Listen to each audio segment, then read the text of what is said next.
আসসালামু আলাইকুম ভিউয়ার্স, কেমন আছেন সবাই? আশা করছি সকলেই ভালো আছেন। আজকে একটা পাকিস্তানি ড্রেসের গলার ডিজাইন আপনাদের সাথে শেয়ার করব। এই গলার ডিজাইনটা আমি একটা পাকিস্তানি চ্যানেলে দেখেছিলাম, সেখানে এরকম একটা জামার মধ্যে গলার ডিজাইনটা ছিল। তো আমি এরকমই চেষ্টা করেছি সেরকম করতে, বাট আমি অন্য কালারের পাতি দিয়ে কাজটা করেছি আমি আমার মতন। তারা সাদা রঙের পাতি নিয়েছিল, আমি এখানে ব্ল্যাক কালারে নিয়েছি, কারণ আমি এখানে কাপড়টা যে কালার নিয়েছি এটার সাথে এই কালো কালারটাই যাচ্ছিল, এর জন্য কিন্তু আমি এই কালারটা দিয়েই তৈরি করেছি। কিভাবে তৈরি করেছি সব কিছু দেখতে হলে অবশ্যই ভিডিওটা প্রথম থেকে শেষ অবধি দেখবেন, তাহলে কিন্তু বুঝতে পারবেন আমি কিভাবে কাজটা করেছি। তো আমার চ্যানেলে সবাইকে স্বাগতম নতুন একটা ভিডিও দেখার জন্য। কথা না বাড়িয়ে চলুন মূল ভিডিও শুরু করা যাক। এইখানে আমি আমার গায়ের মাপে কিন্তু জামাটা কেটে নিয়েছি। আপনারা আপনাদের গায়ের মাপে কিন্তু কেটে নিতে পারেন। কাঁধের অংশতে 6 ইঞ্চি এবং নিচে থেকে 3 ইঞ্চি নিয়েছি। নেওয়ার পর আমি প্রায় 2 ইঞ্চির একটা কাগজ কেটে নিয়েছি, আর পাশে নিয়েছি 1 ইঞ্চি 2 সুতা। এই কাগজটা একটা পাতার শেপে করেছি, আর এটা আমি প্রায় 5টা করে নিব, যেটা কিনা আমি আমার ড্রেসের গলার উপরের অংশে রাখবো। সেটা আমি দাগ দিয়ে নিয়েছি পেন্সিল দিয়ে। এখন আস্তরের কাপড়টা আর মেন কাপড়টা এটাকে আমরা সেলাই করে নিয়েছি। এখন এর জন্য আমরা নিয়েছি হচ্ছে গিয়ে পেস্টিং বক্রম। এটাও কিন্তু আমরা সেই কাগজের মাপেই কেটে নিয়েছিলাম। এখন মাঝখান থেকে আমরা অল্প অংশ একটু কেটে ফেলে দেব, 1/2 ইঞ্চির মতন ফেলে দিব। দেওয়ার পর আমরা কিন্তু আয়রনের সাহায্যে পেস্টিং বক্রমটা কিন্তু একটা কাপড়ের মধ্যে বসিয়ে কিন্তু লাগিয়ে নিব। এরপর সাইড থেকে বাড়তি অংশগুলো কেটে ফেলে দিব, এবং বাড়তি যতটুক থাকবে ততটুককে আমরা এই পেস্টিংটার উপর কাপড়টা আমরা সেলাই করে দিব। এইভাবে সবগুলো আমাদের করে নিতে হবে। টোটাল আমাদের 5টা, এই 5টাই কিন্তু এভাবে সেলাই করে নিতে হবে। আশা করছি বিষয়টা বুঝতে পেরেছেন। যদি কেউ বুঝতে না পারেন অবশ্যই আমাকে কমেন্ট বক্সে জানাবেন। এরপর দেখতে পাচ্ছেন আমি কিন্তু একটু গলার শেপটা সুন্দর মতন করার জন্য কিন্তু হালকা করে একটু কাটিং করে নিয়েছি। এখন আমি এটাকে চাপ সেলাই দিয়ে দিব, 2টা কাপড় একসাথে যাতে থাকে ভালো মতন, এর জন্য।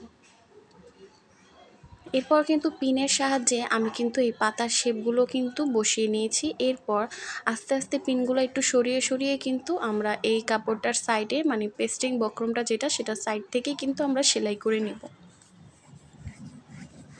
এই কাজটা করার সময় খেয়াল রাখতে হবে কোনো রকমভাবেই যাতে বক্রমের উপরে সেলাইটা না উঠে যায়। বক্রমের গা ঘেঁষে আমাদের এই সেলাইটা হবে, না হলে কিন্তু ফিনিশিংটা ভালো হবে না। এইভাবে পাঁচোটা আমরা কি করব, 5টা যে পাতা আছে এই 5টা পাতা আমরা এইভাবে সেলাই করে নিব। নেওয়ার পর মাঝখান থেকে কেটে কেটে একটু ভালো করে নিব, যাতে আমরা এটাকে উল্টাতে সুবিধা হয় আমাদের, এর জন্য। আর বাড়তি যদি কাপড় বেশি থাকে সেগুলো আমরা কেটে ফেলে দিব। এরপর দেখতে পাচ্ছেন আমি কিভাবে উল্টাচ্ছি, এইভাবে আপনারা উল্টিয়ে নেবেন।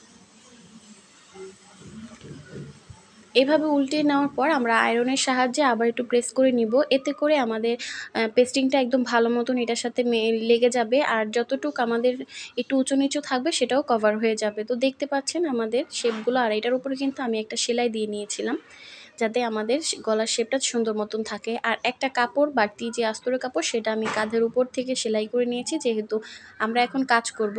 তো এখানে একদম চিকন সুই নিয়েছি, একটা পাইপ পুঁতি নিয়েছি, কালো কালো কালারের গোল ছোট পুঁতি নিয়েছি, এবং পাত্তিও নিয়েছি কিন্তু কালো কালারের। আমি আগেই বলেছি আমার এই ড্রেসটার সাথে এই কালো কালারটাই যাচ্ছিল, এর জন্য কিন্তু আমি এই কালারটাই নিয়েছি।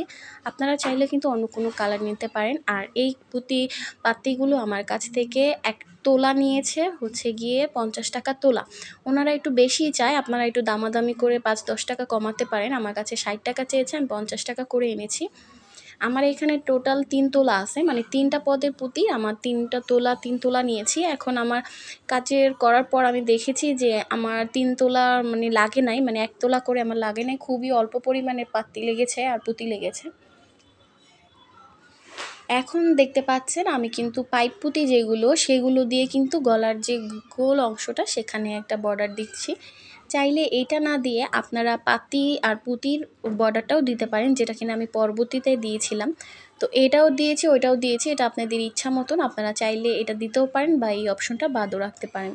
তা আমি 2টা করে পাইপ পুঁতি নিচ্ছিলাম, আর সামনের দিকে ওই মাপেই কিন্তু ঢুকিয়ে ঢুকিয়ে নিচ্ছিলাম। এইভাবে কিন্তু পুরোটা কমপ্লিট করে নিচ্ছিলাম। আশা করছি বিষয়টা বুঝতে পেরেছেন। আর আপনারা যদি ভিডিওটা আমার ইউটিউব চ্যানেল থেকে দেখে থাকেন তাহলে অবশ্যই আমার ইউটিউব চ্যানেলটাকে সাবস্ক্রাইব করে দিবেন। যদি ফেসবুক পেজ থেকে দেখে থাকেন অবশ্যই কিন্তু আমার পেজটাকে ফলো দিয়ে রাখবেন, তাহলে এরকম সুন্দর সুন্দর ভিডিও কিন্তু আপনারা পেয়ে যাবেন সবার আগে। আমি যে পাকিস্তানি ড্রেসটা দেখে ইন্সপায়ার হয়ে এই কাজটা করছি সেটা ছিল সাদা যে পাত্তিগুলো থাকে সেইগুলোর উপরে, আর কালারটাও কিন্তু ছিল সাদা কাপড়ের মতন। আপনারা চাইলে কিন্তু যে রকম কালার যেই রকম ইচ্ছা আপনারা পাত্তি নিয়ে কিন্তু পুঁতি পাত্তি দিয়ে কিন্তু এই কাজটা আপনারা কমপ্লিট করে নিতে পারেন। তো দেখতে পাচ্ছেন আমি কিন্তু পাইপের লাইন দেওয়ার পর কিন্তু একটা কিন্তু পাতির লাইনও দিয়েছি, একটা পাতি নিয়েছি, একটা পুঁতি নিয়েছি।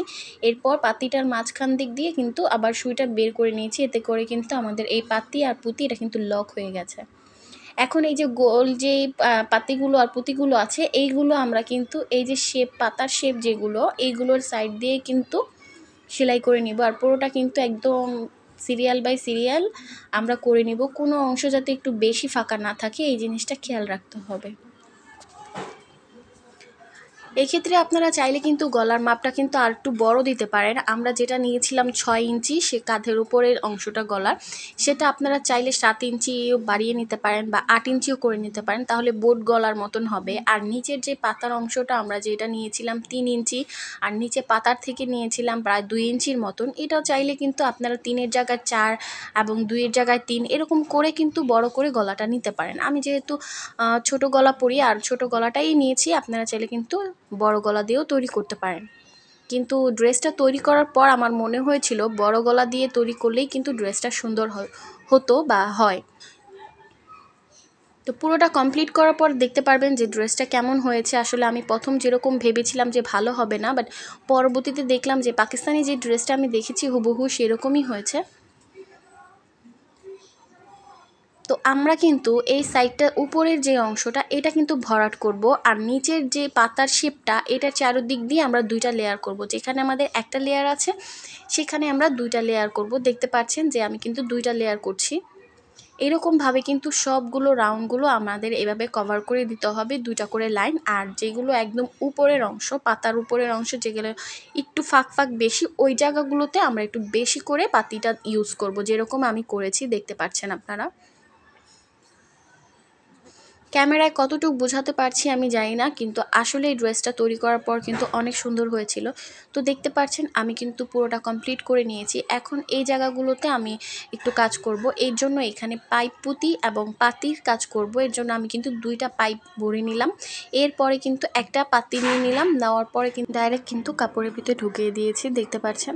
এরপর কিন্তু সাইড থেকে আবারও সুতাটা বের করে নিয়েছি সুইটা, এরপরে আবারও 2টা পাইপ পুঁতি এবং একটা পাতি ভরে আবারও কিন্তু আমি কাপড়ের ভিতরে ঢুকিয়ে দিয়েছি। আবারও কিন্তু সাইড থেকে আবারও একটা নিলাম।